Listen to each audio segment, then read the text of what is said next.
Well, hi everyone. We'll go ahead and get started. So thank you so much for joining our webinar today. My name is Emily Nelson. I'm on staff at Complete College America, and I'm pleased to introduce our two presenters today, Joyce Walborn and Robyn Kiesling from Montana. They're from Helena College.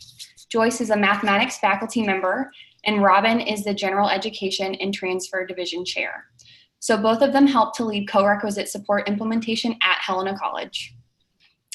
So because the CCA Alliance is comprised of a lot of different states and regions, we have a lot of various institution types that serve a range of student populations. I'm really grateful to Joyce and Robyn for sharing their work today.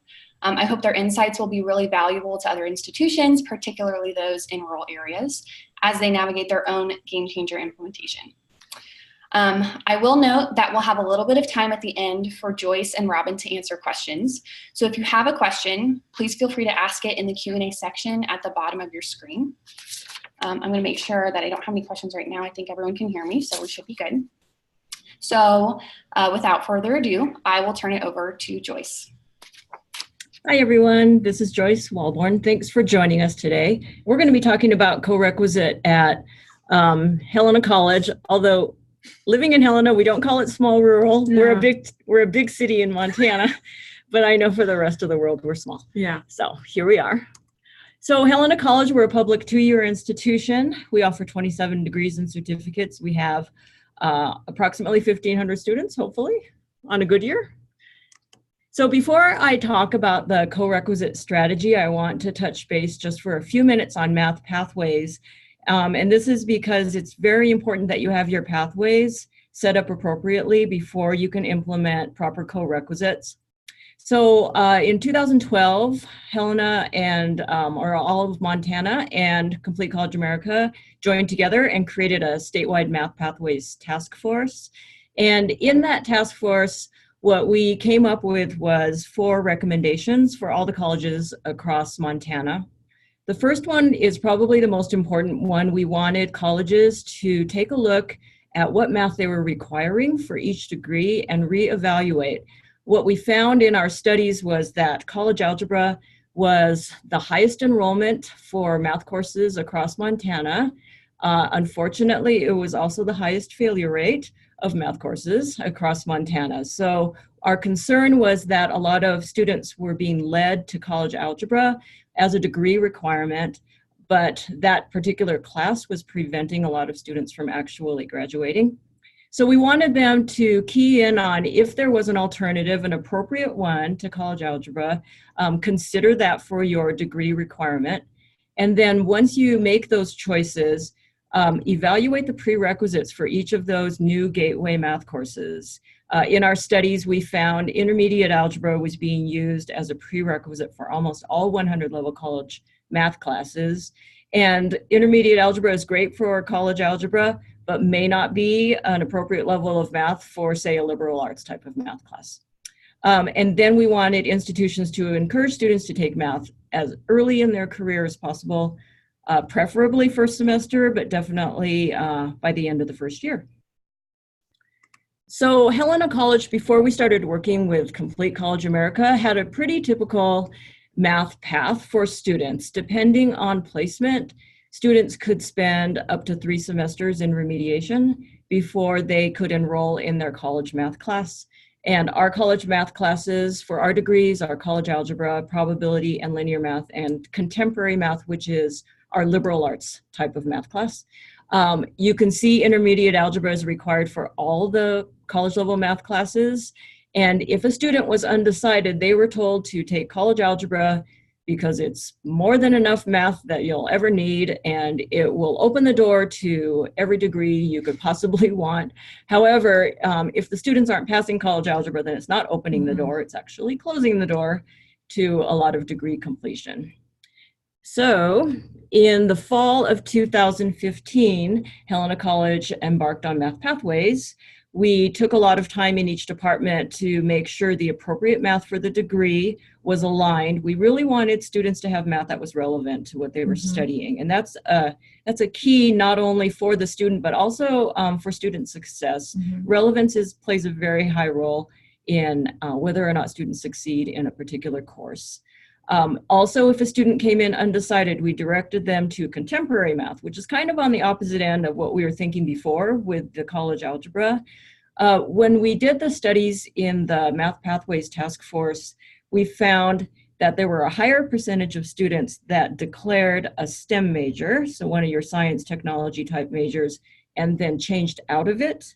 And very few students declared a non-STEM and went into STEM later. So with all the students leaving STEM, we didn't feel like that was a good way to direct people who had no idea what they wanted to study in college. A better option would be your contemporary math. And once the departments reevaluated the math for their degree, we had a lot more uses for the contemporary math towards graduation. We updated the prerequisites. Now 2 out of 3 of our college level math classes have only introductory algebra as a prerequisite, and this certainly went a long way towards helping students get to that math class sooner. Then we worked with the first semester advisors. We wanted to make sure they were sending students to the correct math course. So after Math Pathways, this is what we look like. 2 out of 3 of our college level math classes could now be completed at the very latest by the end of the first year. In order to do that, we combined the pre and introductory algebra class into one 5-credit math class. And this helped students spend less time in remediation and get to their college class sooner. College algebra was still the only one. Depending on placement, it might take you into the second year of study. About the same time we were implementing Math Pathways, the co-requisite idea came from Complete College America to consider.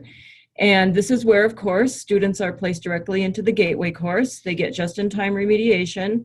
We did have some concerns, and my concern was mostly with the college algebra group. Placing students directly into college algebra who didn't actually test in there was a concern to me, because my experience with the students that tested below college algebra was because they actually haven't had the remedial material before. So if they haven't learned it, then just-in-time remediation may be a little too fast for them. We were just concerned, so we wanted to see how it would go. So in 2015, the state of Montana worked with Complete College America to form the co-requisite steering committee, and I joined that. I think a lot of the math faculty joined that group so that we could get firsthand information from Complete College America about this strategy. And we also wanted to have a say in how it was going to be implemented statewide. And so our goal of the steering committee was to help institutions across Montana implement and full scale by the fall of 2018 if possible. And probably the biggest thing that came out of that steering committee was that we selected contemporary math, that liberal arts math class, as the pilot for all the institutions to try as their first effort towards co-requisites. So I had been teaching the contemporary math since the spring of 2015. So I'd been teaching it for several years. And then in the fall of 2016, I added the co-requisite. So this contemporary math class is a gateway course. I taught it Monday, Wednesday, Friday. It had mixed enrollment, meaning you had students who required the co-requisite lab and also students who fully qualified for the course mixed in together. On Tuesdays and Thursdays, we had a separate co-requisite lab worth 1 credit. And one thing that I would say that's important is that the lab course needs to be 4 credit and a student needs to enroll and pay for it. I've had conversations with some colleges where they offer it as a 0 credit, kind of a help lab, but without any credit or without any investment in the co-requisite lab. They said they had a hard time getting students to attend. And of course, if they don't attend, it's no help for them because there wasn't any penalty if they didn't show up. So it is important to have the lab course as a full credit course. And it's also important to keep those lab courses and the gateway course separate courses entirely. The gateway course is a college level, above 100 level course, and the lab course is a math course that's numbered remedial, so it's below 100 level. And that's particularly important for us.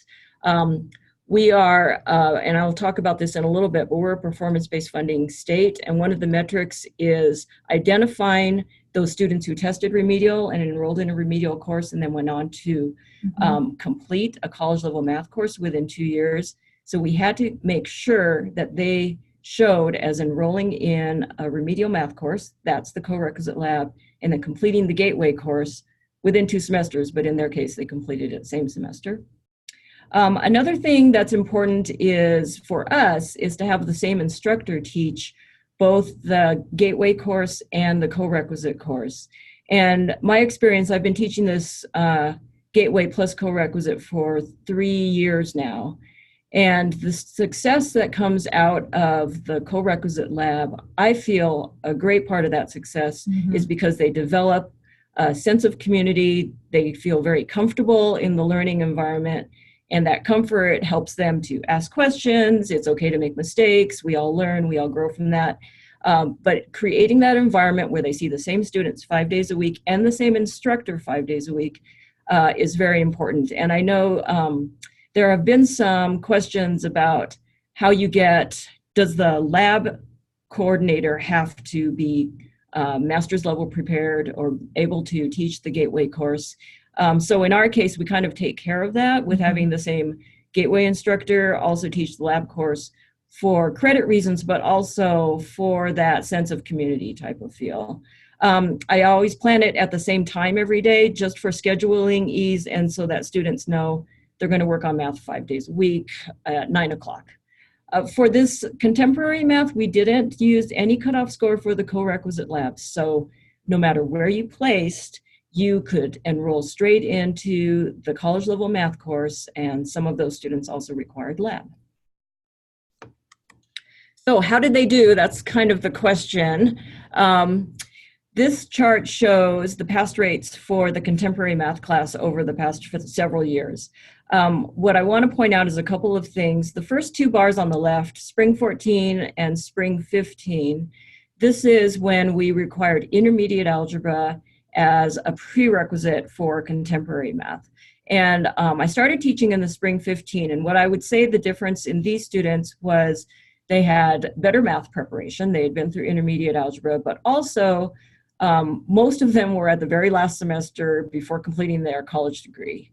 And because of that, I felt like the students were committed or either that or scared to fail because they had to have the class to pass and they had to graduate. So that was one type of student. Starting the fall of 15, we lowered the prerequisite to introductory algebra, but we didn't have the co-req in place yet. So that was an interesting year, although I didn't really see a huge difference in pass rates.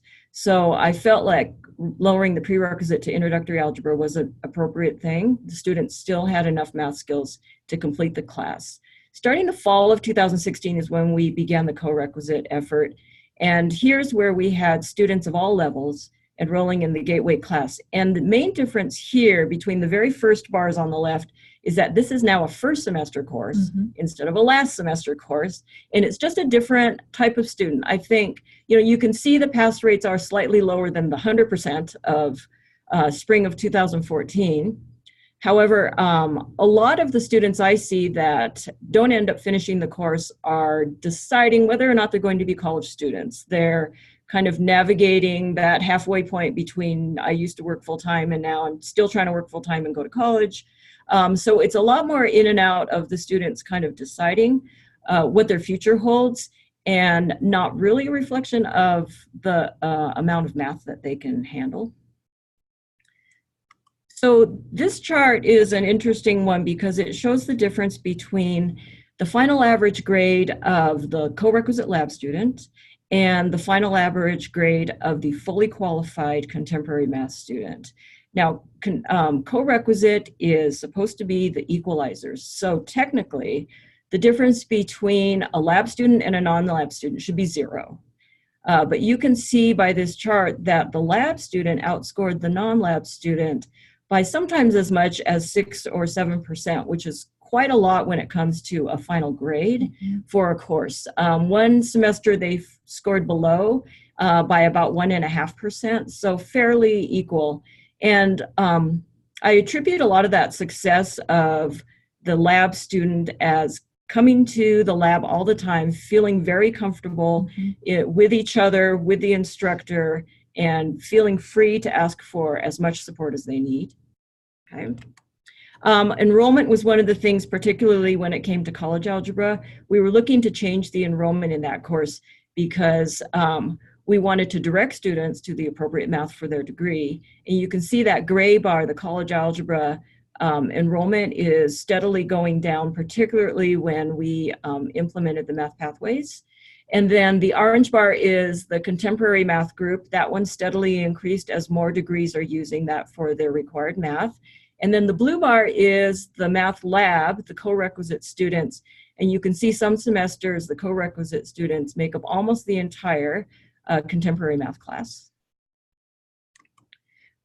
This is our performance-based funding metric for remedial success.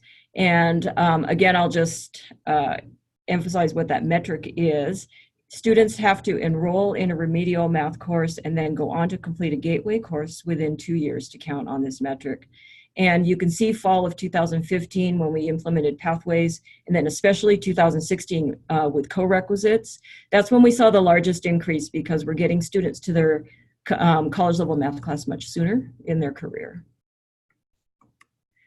So here's one other way that you can use co-requisite that we tried a pilot with the high schools. We have 2 local area high schools, and they approached us to see what we could do to help some of their students who may not be headed towards college understand that college might be in their future, as a matter of fact. So we agreed to allow high school students to come onto our campus and take the contemporary math course with lab. And then the high schools agreed to reverse transfer that college math credit back as a high school credit towards high school graduation.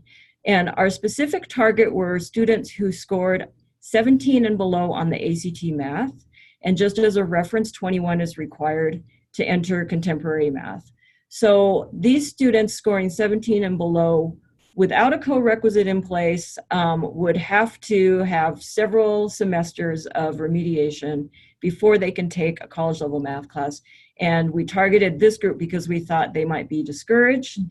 They might not even think that college is in their future.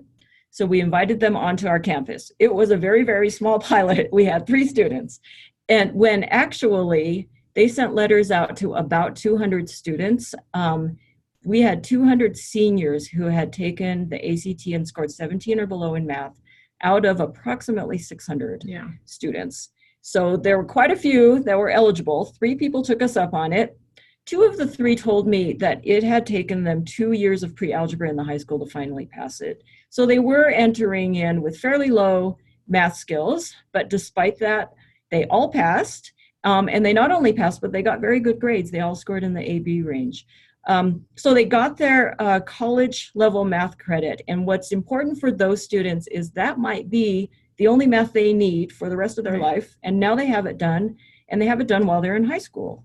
They also got credit for their high school math so they can graduate high school.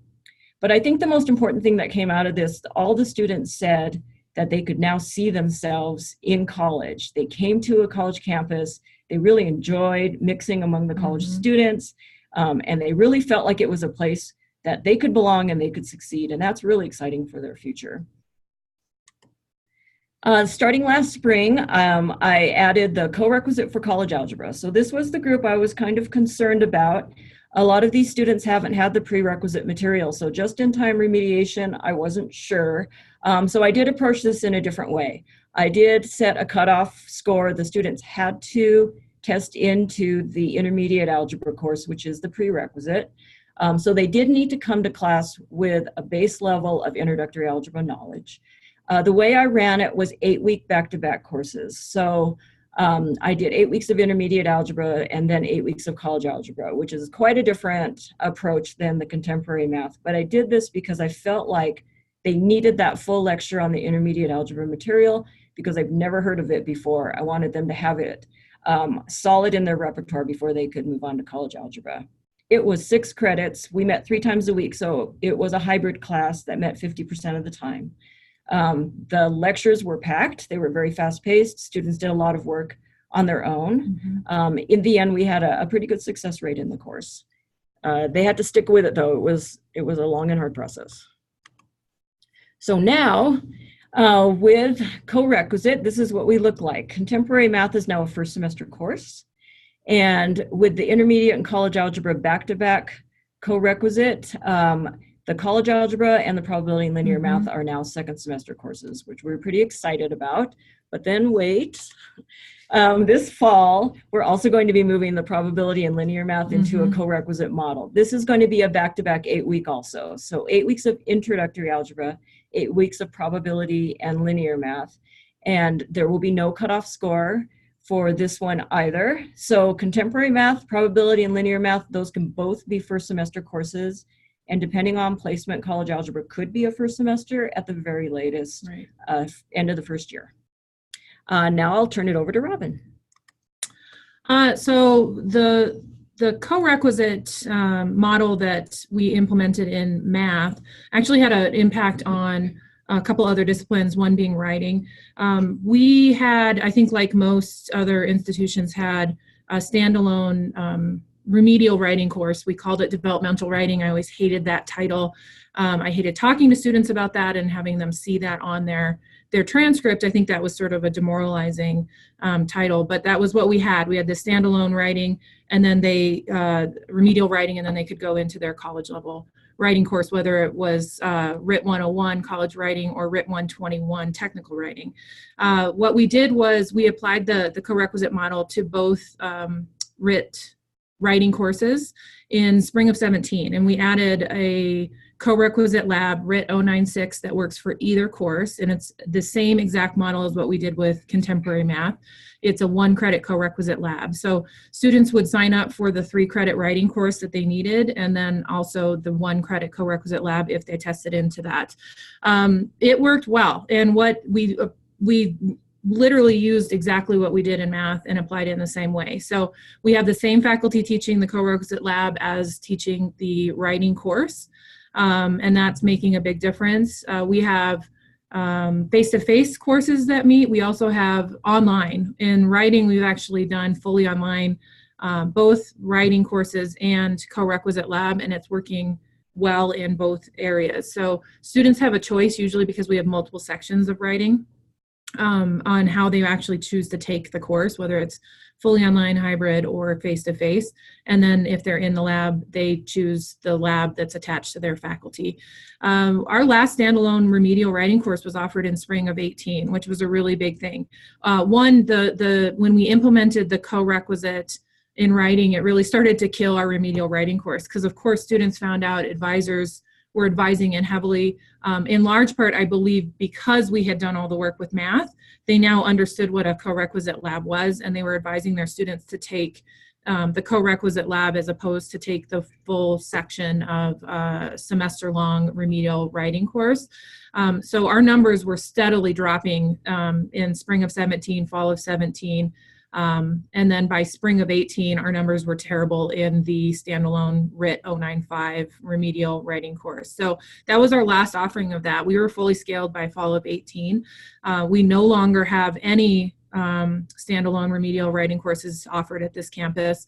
And every single writing course that we offer has a section of Corequisite lab. So all of our faculty have a Corequisite lab that even sometimes multiple sections will feed into, but again, it's the same idea that it's the same faculty. They're building this community. It's not about adding extra work, it's about adding extra time and in-time support for those that need it.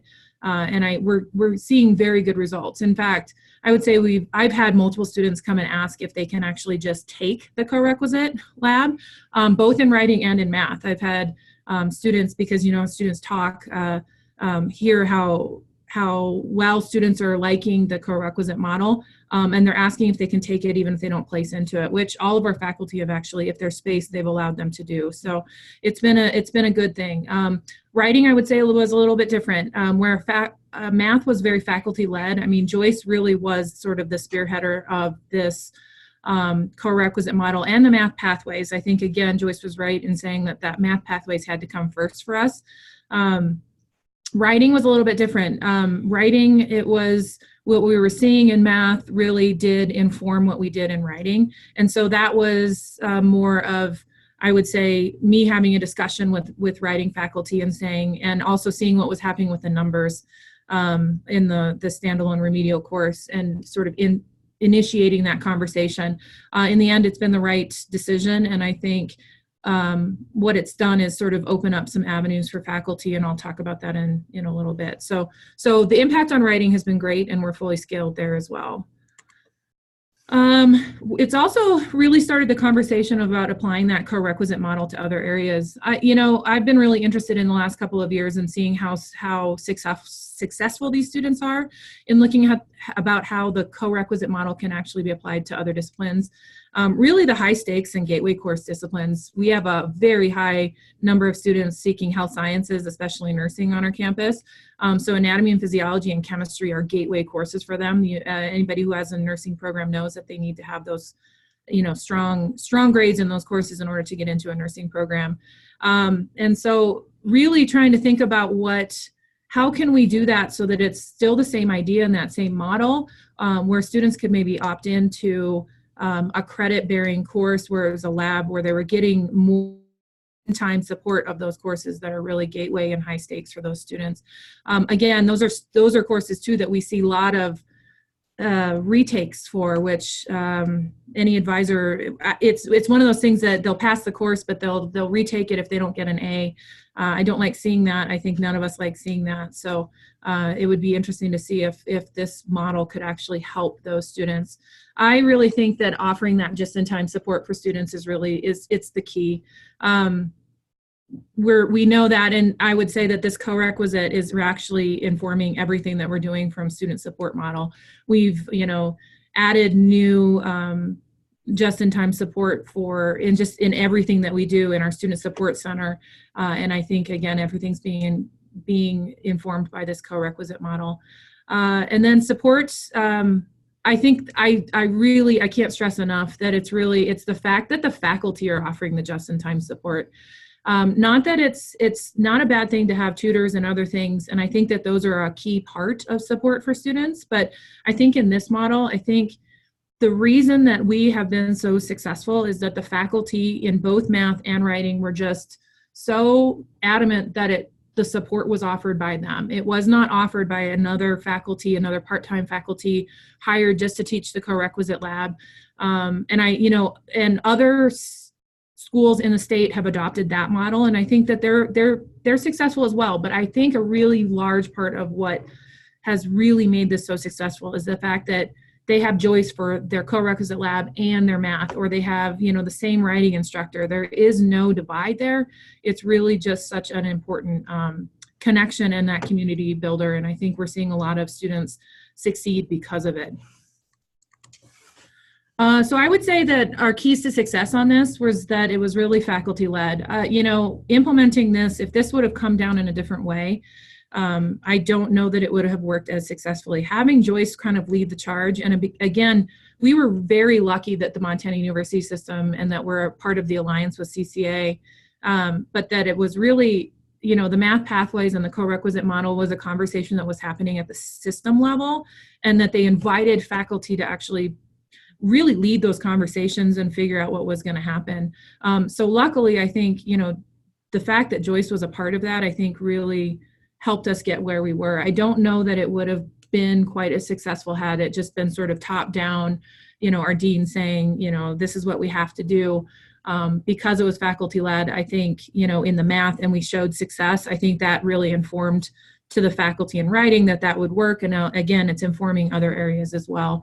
I really think it's a partnership between faculty and administration too. I mean, I think a large part of what I've done is really help to support the faculty, Joyce, in terms of what they're actually doing. But I think you have to have a long range goal too. That this does impact schedules. One thing that we did really well was we taught standalone developmental courses. I mean, we did that well. It wasn't that we weren't doing that well. It was that it was taking too long for students to get and complete their gateway math course. And so I think you have to, if you go into something like this, you have to know that it is going to change your course offerings. It's going to change your schedule.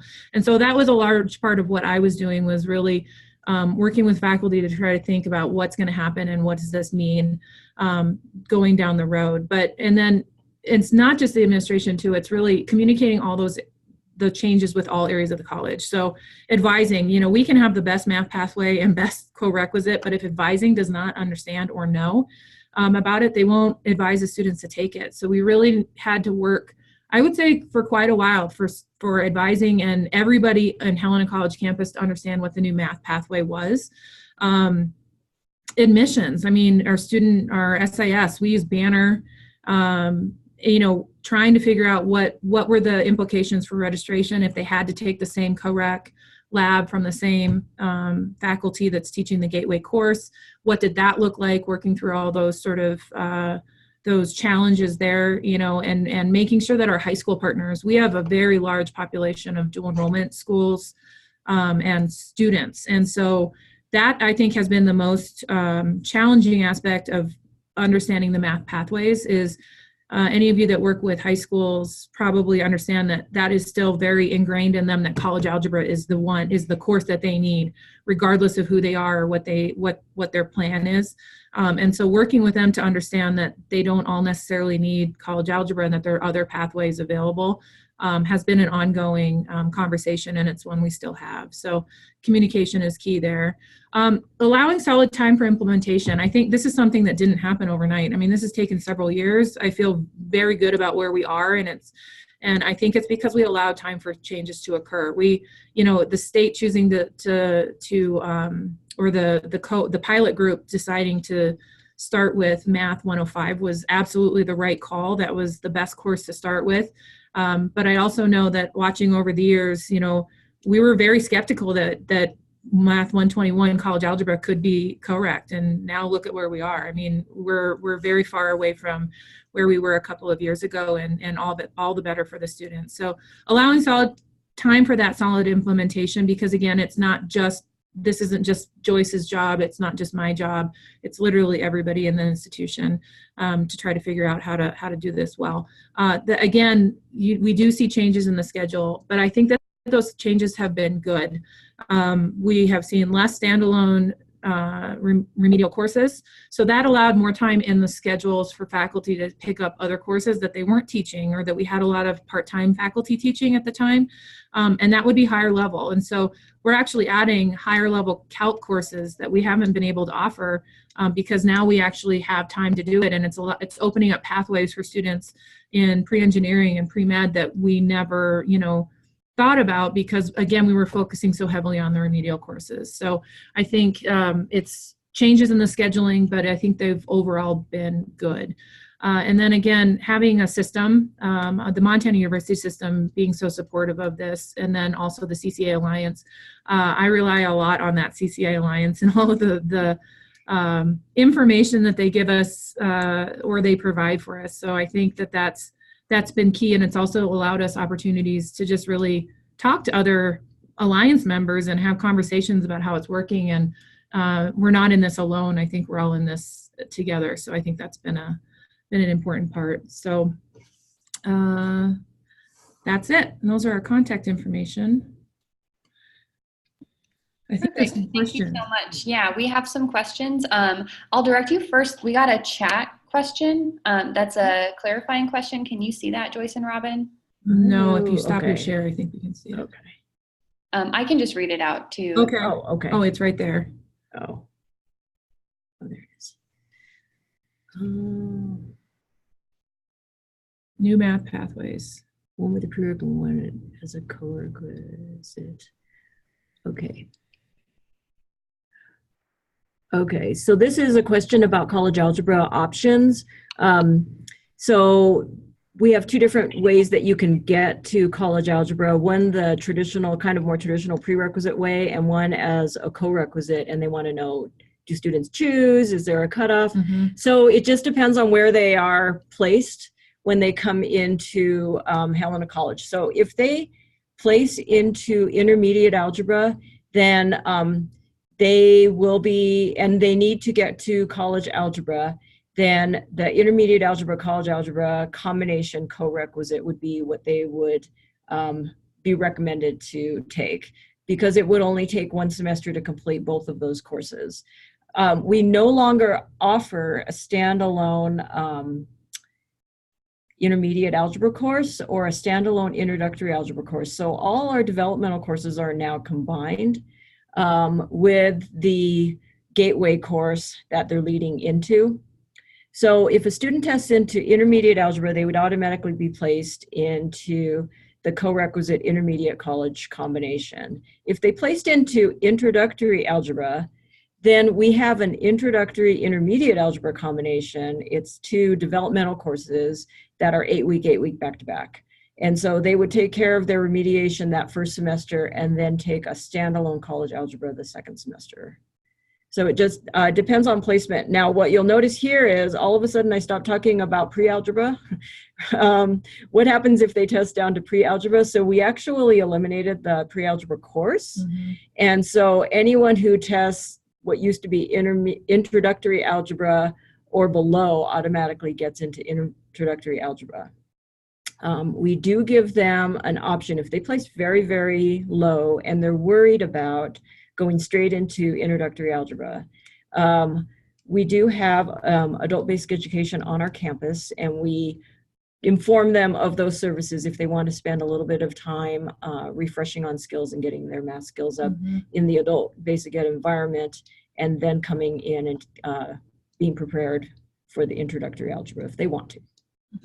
You have another question too. How do you define pass rate? So pass rate is C- or higher, so 70% or higher in any of the classes. So it's the percent of students who get a C- or higher out of all the students in the course. Great. And then if you want to go ahead and go to the Q&A, we are getting a lot of questions in there. If you... Okay. What's the instructional material for the lab course? So the regular textbook for the contemporary math and the college algebra book is what I use also for the lab course. So the first time I ran the co-requisite lab for contemporary math, I would have to say it was a little bit of work. So I took the material out of the contemporary math class and created additional material for kind of additional worksheets and added practice for the lab students, because the more they practiced, the better they would be by the end of the chapter for the chapter test. So let's say if there were 5 sections in a chapter, I would make a worksheet. The first worksheet would just contain a review of the first section. The second worksheet would contain the review of sections 1 and 2. And we cumulatively build the knowledge over the course of the time that we're studying the chapter. So by the end of the chapter, they will have worked on sections 1 through 5 over and over and over again. And that certainly helped them feel a lot better when they went into the test, because they had been doing this material for the past 2 weeks. So it's basically, it's no new material for the lab course. It's the same text.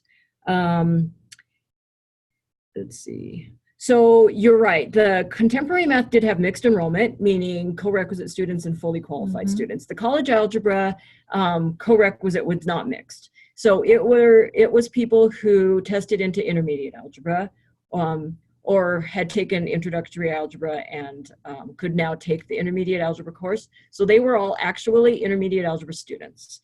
And I took them through that course in 8 weeks and then went on to take them through the college algebra course in the second 8 weeks.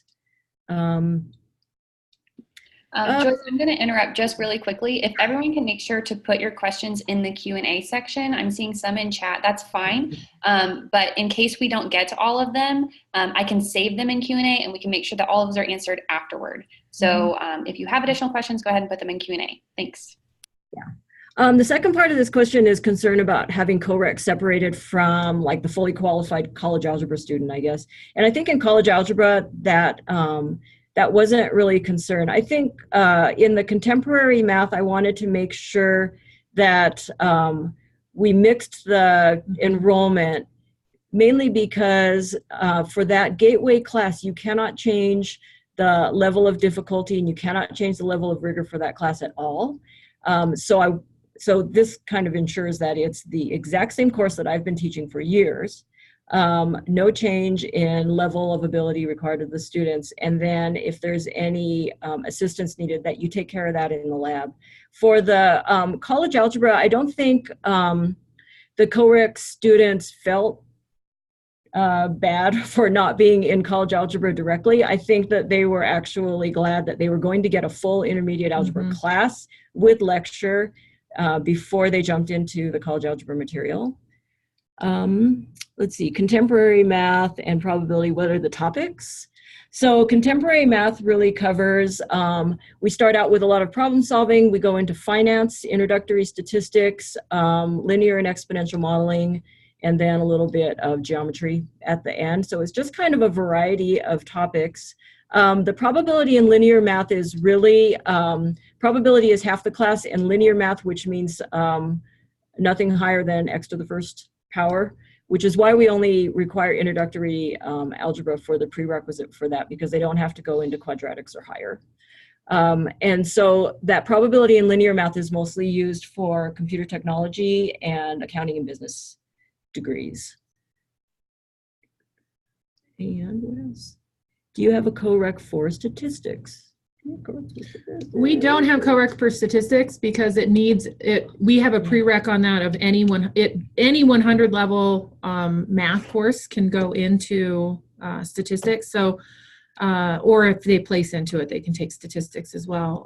But Math 105 is actually proving to be a very good gateway into statistics. We have a lot of students, which is, I think, surprising some people, but Joyce can talk more to this, but yeah, contemporary math is actually leading right into statistics. And we have a lot of pathways now that don't require college algebra, but they require statistics as the terminal math. And so we're seeing students choose to take contemporary math and then statistics.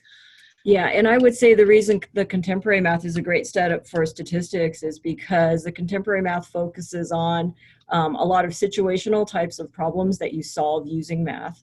And because of that, there's actually a lot of reading in the contemporary math class, and that's what you find is really necessary in a statistics class where there's a lot of content reading. And what a lot of the statistics instructors say is that they need almost a reading requirement for that course in addition to math level. So contemporary math ends up being a really nice lead-in to statistics because we cover a few elementary ideas in statistics in the contemporary math class, but also because we read all semester long, which is really nice. Let's see, the intermediate college algebra 1 semester, what happens if the student fails the intermediate part? So I've only run it the 1 semester and everybody passed. So let's see, if a student failed, they would have to drop the college algebra course. What we do have, and this would be kind of a strange thing, but we have the introductory intermediate 8-week offering every semester. And we also have the intermediate college algebra running at the same time every semester. So if they failed the intermediate in the first 8 weeks, they could actually switch over to the intermediate, the second 8-week intermediate of the other class and try it again. We haven't run across that. We haven't run into that, and I think that, I mean, obviously that has some registration, but we would probably work with our registrar to see. Again, I think it's all about trying to support the student and not necessarily about, I don't know, not following the drop and add rules, but like if we can sort of switch sections and the faculty is okay with that and the student's going to be supported and successful, I think that would be our ultimate goal. Yeah.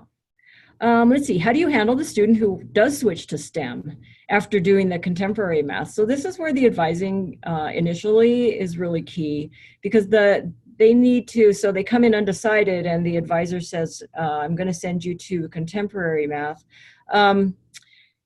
They have to tell them at that time, now contemporary math for our college works for these particular degrees. If you think, in the future, you're going to want to go into engineering or something, I'm just telling you now that based on your math placement, you may need to go back and, come back up a different path and towards that college algebra and beyond.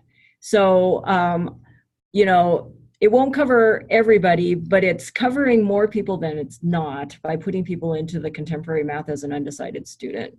We see a lot more declare engineering and then drop out of it than we do see people declaring art and then suddenly wanting to go engineering. Sometimes though, I think that contemporary math is actually having a really interesting effect on students, especially those undecided group that they don't necessarily know what they want to do, or maybe even feel like they're quite ready for college. I think what that's doing is it's motivating them, and especially if they're finishing it in their first semester, along with writing, I think that's really motivating them and showing them that they are college students. So I think we are seeing some change over in pathways, but it's just a conversation about why they want to change, and are they ready for it? And then as long as they understand that they do have to probably take the placement test, get on that college algebra pathway, and some are choosing that. I will say the opposite too is we're seeing a lot of students, I think we'll have data to back this up, but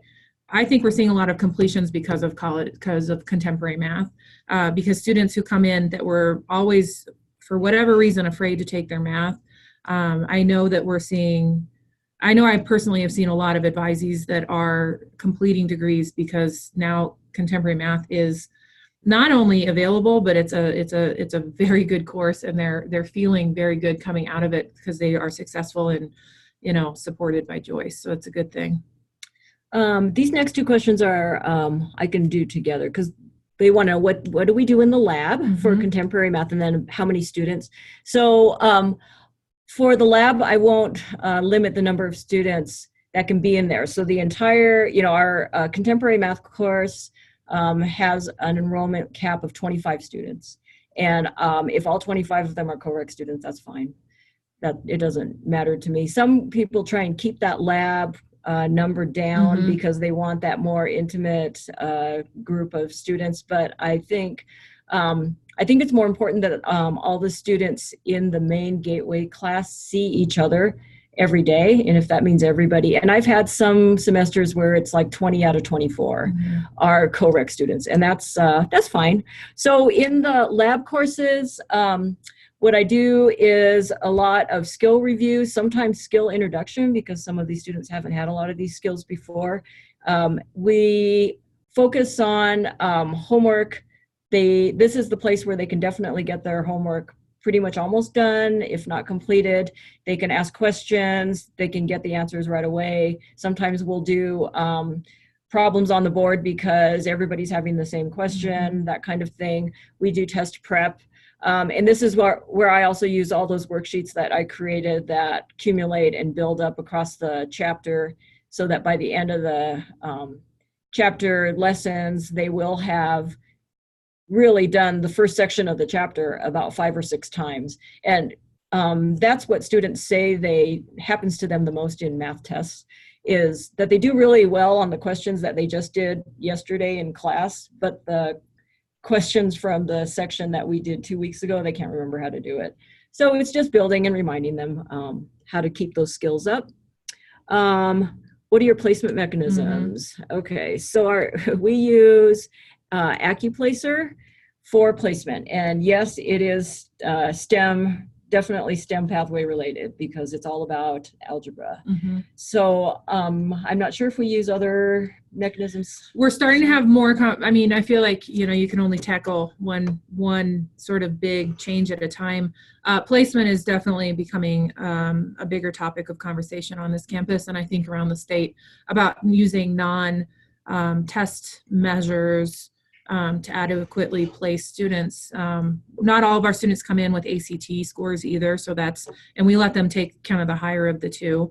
But I also think, placement, the faculty, especially the math faculty, they own those placement tests. They review them every year, and they update them based on, I think, what they're seeing in the needs, and even writing their own placement sort of questions in that AccuPlacer. So AccuPlacer and placement, I think, is an ongoing discussion, and I think that's going to start picking up now that we've had more conversation, or we're scaled with CoRec.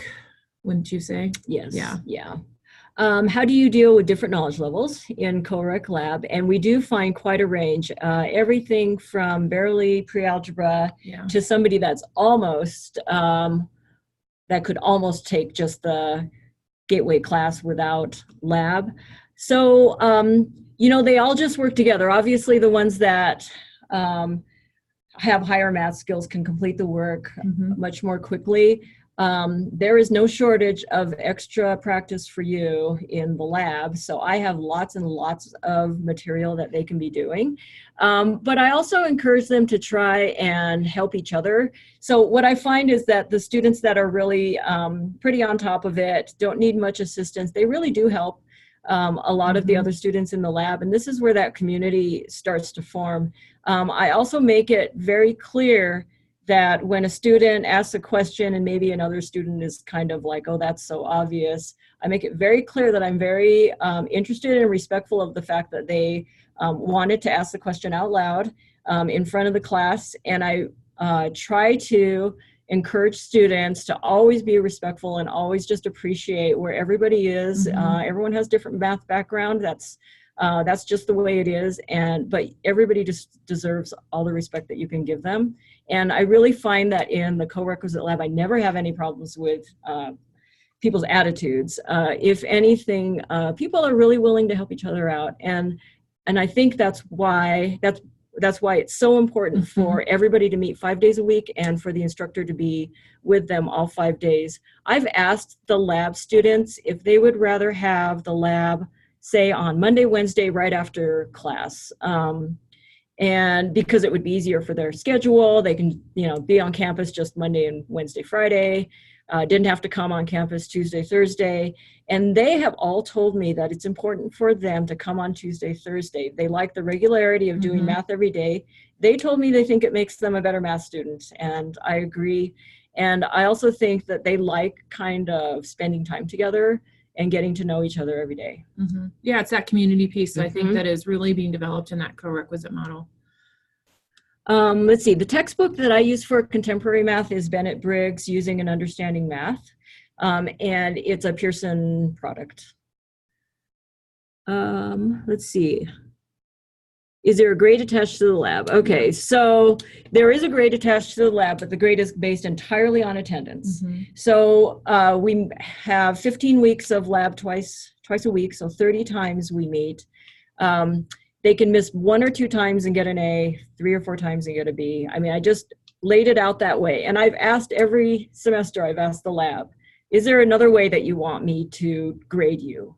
Because I don't want to put additional work on them. I don't want to put a pressure on them that they have to get this right or they'll miss points and all of that. I just want them to come to class, because if they would just be there, they would see how much it would benefit them. So they all said, no, there's really no other way to do it. The one suggestion they did have was, could you make it like an opportunity for a bonus credit? So if I had to miss, I can do a makeup day or something like that. So I've worked that in, say, the day after a test that we had in class. I could do some kind of extra enhancement type of assignment. If they wanted to come and get an extra lab day credit for that day, they could come, and then, you know, if they knew they were going to be missing another day. Do I have data on the success rate for college algebra? So we have the data by semester of how the college algebra course did. But we haven't run it like as an experiment with a statistical experiment with a sample, no. So we just have every semester, they just report out on what the percentage of students that passed every semester. And I guess that's kind of taken into consideration in the overall preparedness and everything else. Yep. Right. Can I share my syllabus and contemporary math worksheets? Sure. Yeah, I can do that, and I can talk with Emily about how we can share that information. Sure. So did you consider using that same model, the Tuesday, Thursday, just in time for the college algebra? I considered it, and I think it would work for students who really should be in college algebra, but just forgot that prerequisite material. And I think that there's a group of students maybe who just graduated from high school, Right.